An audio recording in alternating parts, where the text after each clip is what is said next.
खटा टिके ହେଇଗଲେ ଭାତ କେତେବେଳେ ସରିଯାଇଥାଏ ଜଣା ପଡ଼ିନଥାଏ। ଏବେ ତ ବହୁତ ଭଲ କଞ୍ଚା ଆମ୍ବ ମିଳୁଛି। ମୁଁ ଆଜି ଭୋଜି ଭଳି ସ୍ୱାଦର କଞ୍ଚା ଆମ୍ବ ଖଟା ବନେଇବି।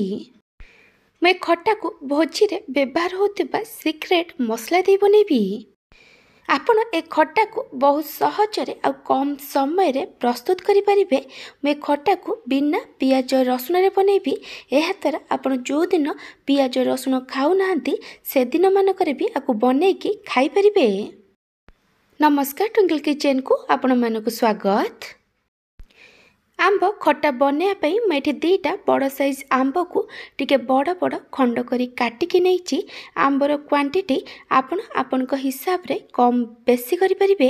ମୁଁ ଆମ୍ବକୁ କେମିତି କାଟିକି ନେଇଛି ମୁଁ ଏଠି ଆପଣଙ୍କୁ କାଟିକି ଦେଖାଇ ଦେଉଛି। ମୁଁ ଏଠି କଡ଼େଇରେ କିଛି ତେଲ ଦେଇ ଗରମ ହେବାକୁ ରଖିଥିଲି। ତେଲ ଭଲ ଭାବେ ଗରମ ହେଲା ପରେ ମୁଁ ଏଥିରେ ଗୋଟେ ଶୁଖିଲା ଲଙ୍କା ଆଉ ଗୋଟେ ଛୋଟ ଚାମଚ ପଞ୍ଚ ଫୁଟଣ ପକାଇଛି। ପଞ୍ଚ ଫୁଟଣ ଜାଗାରେ ଆପଣ ଅଧା ଛୋଟ ଚାମଚ ଜିରା ଆଉ ଅଧା ଛୋଟ ଚାମଚ ସୋରିଷ ପକାଇ ପାରିବେ। କିନ୍ତୁ ପଞ୍ଚ ଫୁଟଣ ପକାଇଲେ ଖଟାର ଟେଷ୍ଟ ବହୁତ ଭଲ ଆସିଥାଏ। ତାପରେ ମୁଁ ଏଥିରେ କିଛି ଭୃଷଙ୍ଗ ପତ୍ର ଦେଇଛି। ପଞ୍ଚ ଫୁଟଣ, ଶୁଖିଲା ଲଙ୍କା, ଭୃଷଙ୍ଗ ପତ୍ର ଭଲସେ ଭାଜି ହେଇଗଲା ପରେ ମୁଁ ଏଥିରେ କାଟିକି ରଖିଥିବା ଆମ୍ବକୁ ଦେଇ ଦେଉଛି। ତାପରେ ମୁଁ ଏଥିରେ ସ୍ୱାଦ ଅନୁସାରେ ଲୁଣ ପକାଇଛି। ଖଟା ପାଇଁ ଯେତିକି ଲୁଣ ଦରକାର ମୁଁ ଏଇଠି ପକାଇ ଦେଇଛି। ତାପରେ ମୁଁ ଏଥିରେ ଦୁଇଟା କଞ୍ଚା ଲଙ୍କା ଦେଇଛି। 1/3 ଟେବୁଲ୍ ସ୍ପୁନ୍ ହଳଦୀ ଗୁଣ୍ଡ ପକାଇଛି। ଆଉ ଖଟାରେ ଗୋଟେ ଭଲ କଲର୍ ଆସିବା ପାଇଁ କାଶ୍ମୀରୀ ଲଙ୍କା ଗୁଣ୍ଡ ପକାଇଛି। ଏଇଠି ଅପସନାଲ୍ ଅଛି। ଆପଣଙ୍କୁ ଯେତିକି ରାଗ ଦରକାର ସେ ଅନୁସାରେ କଞ୍ଚା ଲଙ୍କା ନେବେ। ଏବେ ଆମେ ସବୁକୁ ଭଲ ଭାବେ ମିକ୍ସ କରି ଆମକୁ 2ରୁ 3 ମିନିଟ୍ ପର୍ଯ୍ୟନ୍ତ ଭାଜିବା। ଏଠି 2ରୁ 3 ମିନିଟ୍ ହେଇଗଲାଣି। ଏବେ ମୁଁ ଏଥିରେ ଗୁଡ଼ ଦେଉଛି। ଆପଣଙ୍କୁ ଖଟା ଯେତିକି ମିଠା ଦରକାର ସେ ଅନୁସାରେ ଗୁଡ଼ କି ଚିନି ପକାଇ ପାରିବେ। କିନ୍ତୁ ଗୁଡ଼ ପକାଇଲେ ଖଟାର କଲର୍ ବହୁତ ଭଲ ଆସିଥାଏ। ଏବେ ଆମେ ସବୁକୁ ଭଲ ଭାବେ ମିକ୍ସ କରି ଆମକୁ 2ରୁ 3 ମିନିଟ୍ ପର୍ଯ୍ୟନ୍ତ କୁକ୍ କରିବା, ଯେମିତି ଗୁଡ଼ ଭଲସେ ମେଲ୍ଟ ହେଇଯିବ। ଗୁଡ଼ ଏଠି ଭଲସେ ମେଲ୍ଟ କରିଯାଇଛି। ଏବେ ଆମେ ଏଥିରେ ପାଣି ଦେବା। ଆପଣଙ୍କୁ ଖଟାର ଯେମିତି କନସିଷ୍ଟେନ୍ସି ଦରକାର ସେ ଅନୁସାରେ ପାଣି ଦେବେ। ଏବେ ଆମେ ସବୁକୁ ଆଉ ଥରେ ଭଲ ଭାବେ ମିକ୍ସ କରିଦେବା ଆଉ ଖଟାକୁ ହାଇ ଫ୍ଲେମ୍ରେ 2ରୁ 3 ମିନିଟ୍ ପର୍ଯ୍ୟନ୍ତ ଫୁଟିବା ପାଇଁ ଛାଡ଼ିଦେବା। ଏଠି 2ରୁ 3 ମିନିଟ୍ ହେଇଗଲାଣି। ଦେଖିପାରୁଥିବେ ଖଟା ଏଠି ଭଲସେ ଫୁଟିଯାଇଛି। ଖଟାକୁ ଆଉ ଥରେ ଭଲ ଭାବେ ମିକ୍ସ କରିଦେବା। ତାପରେ ଆମକୁ କଭର୍ କରି ଲୋ ଫ୍ଲେମ୍ରେ 7ରୁ 8 ମିନିଟ୍ ପର୍ଯ୍ୟନ୍ତ କୁକ୍ କରିବା, ଯେମିତି ଆମ୍ବ ଭଲ ଭାବେ ସିଝିଯିବ। ଆମ୍ବ ସିଝୁଥିବା ଭିତରେ ଚାଲନ୍ତୁ ଏବେ ଆମେ ଖଟାରେ ଦେବା ପାଇଁ ଗୋଟେ ମସଲା ବନେଇବା। ସେଥିପାଇଁ ମୁଁ ଏଠି ଗ୍ୟାସ୍ରେ ଗୋଟେ କଡ଼େଇ ବସାଇ ଗରମ ହେବାକୁ ରଖିଛି। ମସଲା ପାଇଁ ମୁଁ ଏଠି 2 ଛୋଟ ଚାମଚ ଜିରା, ଗୋଟେ ଛୋଟ ଚାମଚ ଗୋଟା ଧନିଆ, ଅଧା ଛୋଟ ଚାମଚ ପାନମହୁରି, ଖଣ୍ଡେ ଡାଲଚିନି, ଗୋଟେ ଗୁଜୁରାତି ଆଉ 2ଟା ଶୁଖିଲା ଲଙ୍କା ନେଇଛି। ଆପଣଙ୍କୁ ଯେତିକି ରାଗ ଦରକାର ସେ ଅନୁସାରେ ଶୁଖିଲା ଲଙ୍କା ନେବେ।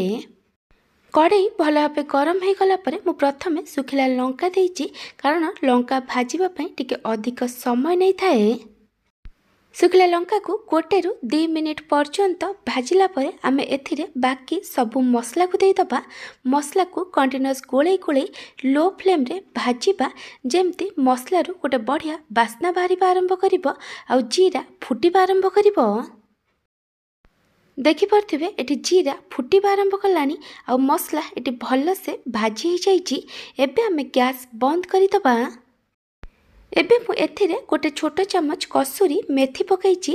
ଏବେ ଆମେ ସବୁକୁ ଭଲ ଭାବେ ମିକ୍ସ କରି ଆମକୁ 1/2ରୁ 1 ମିନିଟ୍ ପର୍ଯ୍ୟନ୍ତ ଭାଜିବା। ଯେଉଁ କଡ଼େଇ ଗରମ ଅଛି ସେ ଗରମରେ କସୁରୀ ମେଥି ଭାଜି ହେଇଯିବ। ଏଠି 1/2ରୁ 1 ମିନିଟ୍ ହେଇଗଲାଣି। ଏବେ ଆମେ ମସଲାକୁ ଗୋଟେ ପ୍ଲେଟ୍ରେ କାଢ଼ି ଟିକେ ଥଣ୍ଡା ହେବାକୁ ଦେବା।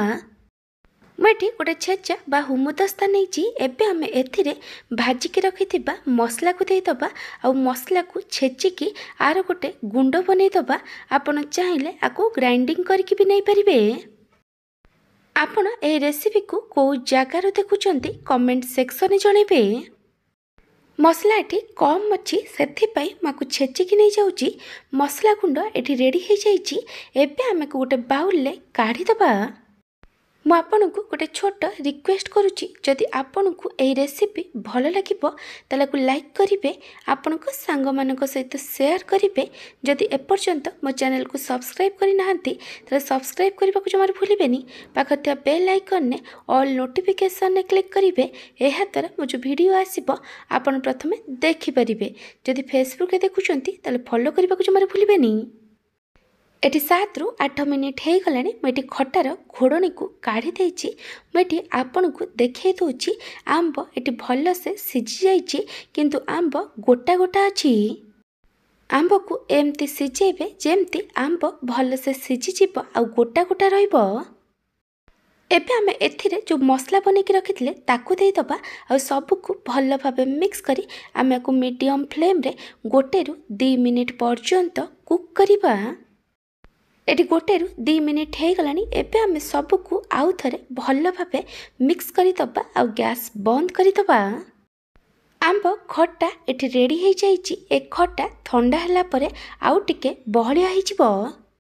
ଯଦି ଆପଣଙ୍କୁ ଏହି ଆମ୍ବ ଖଟାର ରେସିପି ଭଲ ଲାଗିଥିବ ତାହେଲେ ଆକୁ ଲାଇକ୍ କରିବେ, ଆପଣଙ୍କ ସାଙ୍ଗମାନଙ୍କ ସହିତ ସେୟାର କରିବେ। ଯଦି ଏପର୍ଯ୍ୟନ୍ତ ମୋ ଚ୍ୟାନେଲକୁ ସବସ୍କ୍ରାଇବ୍ କରିନାହାନ୍ତି ତାହେଲେ ସବସ୍କ୍ରାଇବ୍ କରିବାକୁ ଜମାରୁ ଭୁଲିବେନି। ପାଖରେ ଥିବା ବେଲ୍ ଆଇକନ୍ରେ ଅଲ୍ ନୋଟିଫିକେସନ୍ରେ କ୍ଲିକ୍ କରିବେ। ଏହାଦ୍ୱାରା ମୋ ଯେଉଁ ଭିଡ଼ିଓ ଆସିବ ଆପଣ ପ୍ରଥମେ ଦେଖିପାରିବେ। ଯଦି ଫେସବୁକ୍ରେ ଦେଖୁଛନ୍ତି ତାହେଲେ ଫଲୋ କରିବାକୁ ଜମାରୁ ଭୁଲିବେନି। Thank you for watching.